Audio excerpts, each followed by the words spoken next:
Jupiter, Sagittarius, and the ninth house. We'll put them under the same group, even though there's so many different things between them. Houses, signs, planets, they're very different. But we spoke about Neptune last week, and they have something in common. One of the reasons I chose this topic for today was because there are so many among us that have strong Sagittarius in the charts.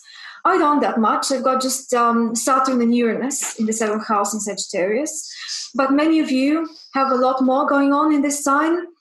And it's got this common ruler, Jupiter being the common ruler of Sagittarius and Pisces.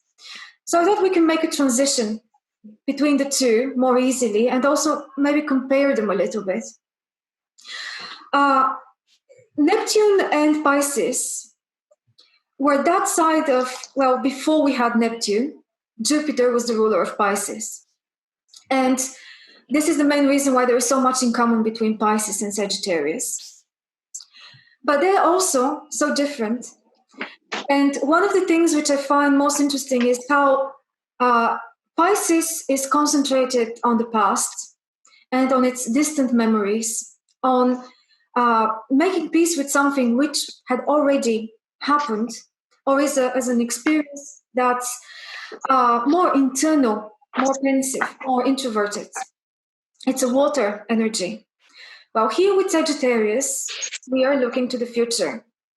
And we're dreaming about the future in a way that we can try to imagine possibilities, opportunities, new areas of experience.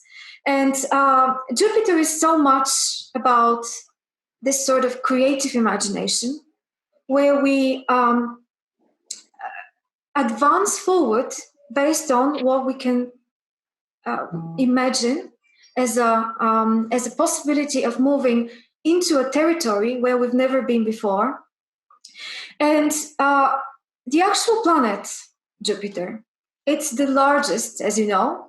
It's the largest, most voluminous gas giant of all of them. And it's the first planet after Mars. So I think that's important when we start thinking about the symbols of Sagittarius and Jupiter. Because you know how we have the 4 planets after starting from the sun. We've got Mercury, Venus, then the Earth, then Mars. And these 4 have something in common. They're rocky worlds. They are solid planets, and they're very small. But then once we pass from Mars to Jupiter, we are almost like entering a completely different world. And Jupiter is the first of the next 4. So we have 2 groups of 4 out there. And Jupiter is then very different. It's empty space, more or less. It's gas, most of it. And it's got this symbol of something being huge and wanting to expand even more and even more into outer space. And, we've got these asteroids in between Mars and Jupiter.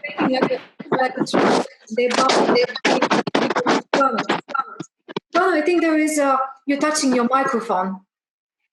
Okay. Realizing that's what's creating the noise. Yeah, it makes a feedback, and it's so easy to touch. It's so small. You can mute. I will mute you just temporarily, but feel free to unmute yourself if you want. Okay. Yeah, just so that we make sure it's quiet. And all right. Okay, so what I was saying last was that how Jupiter is an introduction to a different world. This is our desire to go from personal, personal expression. That's Mars. Mars is what we actually go out with in the world to conquer new territories, but it's more on a personal level. We are still within a very, very constrained territory around us with Mars. But with Jupiter, it is this desire to now go into something foreign, into something unknown, and to explore worlds and territories and places which are very different from what we're used to. So So many things can be said about Jupiter and Sagittarius. You know, the common topics about long distance travel, about philosophy, religion, and here we're talking about organized religion because Sagittarius is interested in organizing social life. This is a very social energy. Jupiter is the first of the social planets. We finish up to Mars with our personal world and what we are capable of and what we can have as values, which are then expressed out to Mars, Venus energy dynamic. And with Jupiter, we are trying to reach out to something that would expand our horizons, both mentally and physically. Here we have the symbol of Sagittarius, the centaur. Is it centaur the right way to say it? I don't know. Which is half horse and half human. And this is not that much about the contrast between animal nature and human nature, but it's more about how we are combining the force of the stallion, which is firmly sitting on the ground and actually interested in managing its resources, with the mental power of the human part of it and the intelligence and exploration of the mind, which Sagittarius is so famous about. Well, there's so many other things. Do you want to add something here?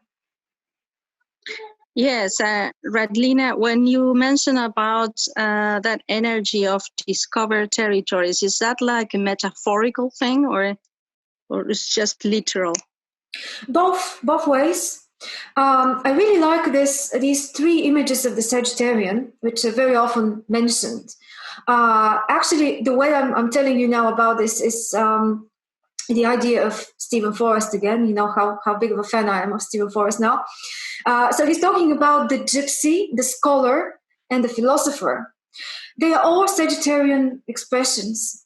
And the gypsy is this on the physical level, moving from one place to another, exploring other countries, for example, exploring other foreign cultures, people and customs which are completely different to what we're used to what we have been brought up to understand and to also believe in, as Sagittarius and Jupiter are the territory of belief systems, all sorts of belief systems.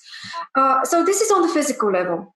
Then we're going, it's not really one step up because they cannot be compared in that way. They're all valid expressions of the sign, and none of them is something more than the other. But the second one, the scholar, is to do with learning, so gathering knowledge of, again, things which are not familiar, new information. And this information is very contrasting to the opposite sign of Sagittarius, which is Gemini. While Gemini is gathering data so that it can sort it, it can have as much of it as possible so that it can have an experience of different things. Here, we are trying to generalize. We're trying to reach a conclusion and to find meaning in information, which is why this is the sign of higher education and philosophy. And science as well. Many things are under this category.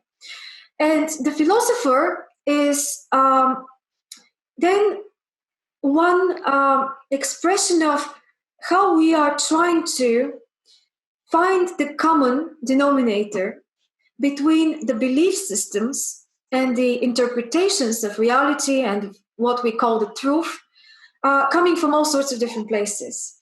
And trying to build then systems with which we can organize our everyday society life, to have a law system, to have an education system, to agree on things like what will be the religion in that period of time of that particular society. So yeah, answering your question, it is both metaphorical and physical, as this is a sign of physical travel, especially travel long distance, where we either move to different countries, live in different cultures, explore them, study languages, and at the same time, you may not leave your home and still do very many Sagittarian things and be very active in that energy.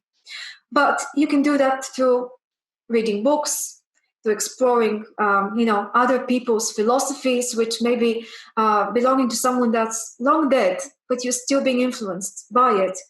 And also trying to make these connections with others that can, ideally, hopefully, let us away from our constrained beliefs. Because ultimately, Sagittarius is looking for a broad view. It wants to have more of an understanding about like the whole picture, the big picture, the global world, than its own very constrained, Gemini-style local community. So here we're talking about a global world, a global community.